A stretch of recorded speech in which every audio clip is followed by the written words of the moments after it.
बिस्मिल्लाहिर्रहमानिर्रहीम, अस्सलाम वालेकुम, welcome back to my YouTube channel. इस वक्त हम मौजूद हैं साउथ हैम्पटन के अंदर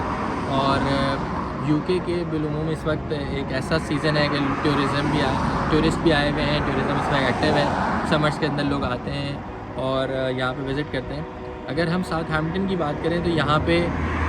एशियन कम्युनिटी 10.6% है इस वक्त मौजूद और मुसलमानों की तादाद अगर यहाँ पे देखें तो 5.6% मुस्लिम्स हैं, बाकी सिख 1.7%, हिंदुज़म 1.3%, क्रिश्चियनिटी 40.1% और नो रिलीजन यानी एथिज़म या एग्नोस्टिक वो जो है 43.4% है। इस वक्त यहाँ पे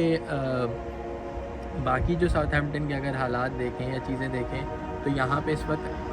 टोटल 9 मसाजिद हैं जो इस वक्त एक्टिवली रन हो रही हैं और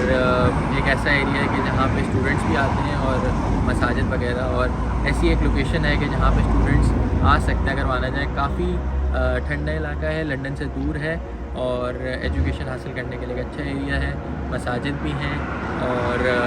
बाकी चीज़ें भी यहाँ पे इस तरह की हैं कि लंदन वाली तेज़ी नहीं है, एक सुकून वाली लाइफ है और साथ में इकनॉमिक अपॉर्चुनिटीज़ भी हैं। तो अगर आप यूनिवर्सिटीज़ की सिलेक्शन कर रहे हैं और उसके अंदर अगर आप देखना चाहते हैं तो Southampton is also one of the option. अस्सलाम वालेकुम रहमतुल्लाहि व बरकातहू। बिस्मिल्लाहिर्रहमानिर्रहीम, अस्सलाम वालेकुम, welcome back to my YouTube channel. बरतानिया का शहर साउथ हैम्पटन है, इसके अंदर अभी हम मौजूद हैं और यहाँ पे एक बड़ा अच्छा कॉन्सेप्ट नज़र आया कि गाड़ियों के हवाले से जब लोग गाड़ियाँ उनकी पुरानी हो जाती हैं तो आइदर स्क्रैप कर देते हैं या फिर उसे डोनेट कर देते हैं। तो ये वो गाड़ियाँ हैं कि जो आइदर उन्होंने स्क्रैप में बहुत कम अमाउंट में से दे दी हैं या डोनेट कर दी हैं और फिर ये वो गाड़ियाँ दे के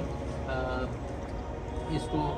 एक्सपोर्ट कर देते हैं आइदर मुख्तलिफ ममालिक में, अफ्रीका के या कहीं भी, या फिर यहीं पे अगर वो रिपेयरेबल होती हैं तो कुछ गाड़ियाँ इनमें से रिपेयर होके फिर वापस यूके के कुछ मुख्तलिफ शहरों में चली जाती है। तो इस तरह के कॉन्सेप्ट इस वजह से हो सकते हैं क्योंकि इकनॉमिकली ये इतने फाइनेंशियली स्ट्रॉन्ग है कि यहाँ पे ये जब इस तरह की पुरानी गाड़ियाँ होती हैं इसकी कोई वैल्यू नहीं है और फिर ये इन गाड़ियों को या तो रीयूज़ करने के लिए इन्हें दे देते हैं या फिर ये दूसरे मुल्कों में भेज देते हैं। पाकिस्तान भी या हमारे एशियन कंट्रीज़ भी अगर फाइनेंशियली इतने स्टेबल हों कि वो इस तरह की पुरानी गाड़ियाँ जो यहाँ आपको नज़र आ रही हैं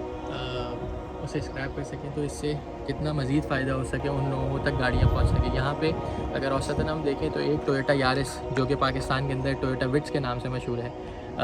उसकी अगर 2002 की मॉडल हम देखें तो वो 600-700 पाउंड्स की मिल जाती है और वही अगर हम पाकिस्तान के अंदर टोयोटा विट्स के नाम से जो मौजूद गाड़ी है उसका अगर रेट देखें तो वो कितनी एक्सपेंसिव है। तो ये एक एवेल्यूएशन है, क्योंकि इन्होंने तालीम हासिल करी, फाइनेंशियल अपने आप को स्टेबल किया और आज इनके लिए गाड़ियाँ पुरानी हो जाती हैं तो इनके लिए नाकाबिल इस्तेमाल रहती हैं और उन्हें हम पाकिस्तान के अंदर किस तरीके से इस्तेमाल कर रहे हैं, ये एक दावत फ़िक्र है। बाकी ये टायर्स वगैरह भी अगर आप देखें तो इनमें से बहुत सारे टायर्स निकल आते हैं जो रीयूज़ भी हो जाते हैं और कुछ टायर्स जो हैं वो रीयूज़ नहीं अगर हो पाते तो वो दूसरे ममालिक में भेज देते हैं, कुछ मुख्तलिफ शहरों में भेज देते हैं, कुछ यूरोप की कंट्रीज़ में चले आते हैं, कुछ अफ्रीका चले आते हैं। तो ये यहाँ की एक ऐसा मैंने रुख देखा कि जो मैंने कहा काबिल ये शेयर करने के काबिल है और फिर मैंने आपके साथ शेयर किया। अगर वीडियो अच्छी लगी हो तो चैनल के सपोर्ट के लिए सब्सक्राइब कर दीजिएगा। अस्सलाम वालेकुम रहमतुल्लाह।